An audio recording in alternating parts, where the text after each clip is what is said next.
তিন কাঠুরিয়া আর ভূতের গল্প। একদিন তিন কাঠুরিয়া রমেশ, গোপাল আর সুমন জঙ্গলে গিয়েছিল কাঠ কাটতে। গাছ কাটতে কাটতে সন্ধে নেমে এলো।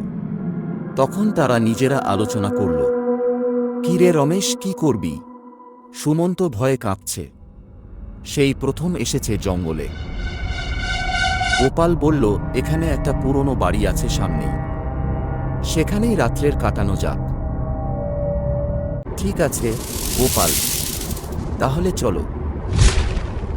রাত যত ঘন হতে লাগলো, বাতাস বইতে লাগলো, রাস্তা যেন হারিয়ে যেতে লাগলো। চোখে ওই পাশের দিকে রাস্তাটা মনে হচ্ছে।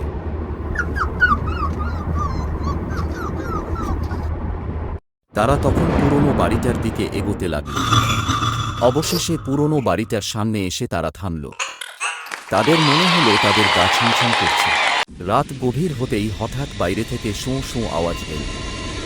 বাতাস থেমে গেল, গাছের পাতা নড়ছে না, কিন্তু দরজা নিজে থেকেই কক কক শব্দ করে উঠল।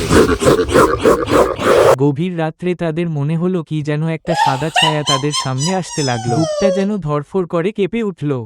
তারপর চিৎকার করে উঠলাম, বাঁচাও, বাঁচাও, বাঁচাও। ভাঙা বাড়িটা থেকে বেরিয়ে ছুটতে ছুটতে জঙ্গলের মধ্যে অন্ধকারে কোথায় যেন হারিয়ে গেলাম। তারপর কি হলো আর জানি না, আর জঙ্গলের মধ্যে জ্ঞান হারিয়ে পড়ে রইলাম সারা রাত। সকাল হতেই যখন তাদের জ্ঞান ফিরল, তারা উঠে দাঁড়ালো। এরপর তারা যখন আগের রাত্রের কথা মনে পড়ল, তখন তাদের মনে শিহরণ দিয়ে উঠল। তারা গ্রামের দিকে রওনা হওয়ার জন্য প্রস্তুত নিতে লাগল।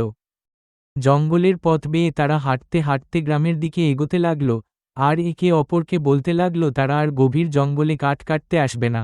অবশেষে তারা গ্রামের সামনে এসে পৌঁছালো এবং গ্রামবাসীদেরকে ডাক দিতে লাগল। গ্রামে এসে তারা সব কথা গ্রামের লোকেদেরকে জানালো, আর গ্রামবাসীরা গ্রামের বাচ্চাদেরকে বোঝাতে লাগলো ওই ভূতুরা জঙ্গলের দিকে না যাওয়ার জন্য। পরের দিন থেকে তারা আর গভীর জঙ্গলে প্রবেশ করল না, আর গ্রামবাসীরা গ্রামের বাচ্চাদেরকে বোঝাতে লাগলো ওই ভূতুরা জঙ্গলের দিকে না যাওয়ার জন্য। গ্রামের বাচ্চারা ভয় ওই জঙ্গলের দিকে আর খেলাধুলা করতে গেল না। কয়েক বছর কেটে গেল, ওই গভীর জঙ্গলে কেউ প্রবেশ করেছে বলে মনে হয় না।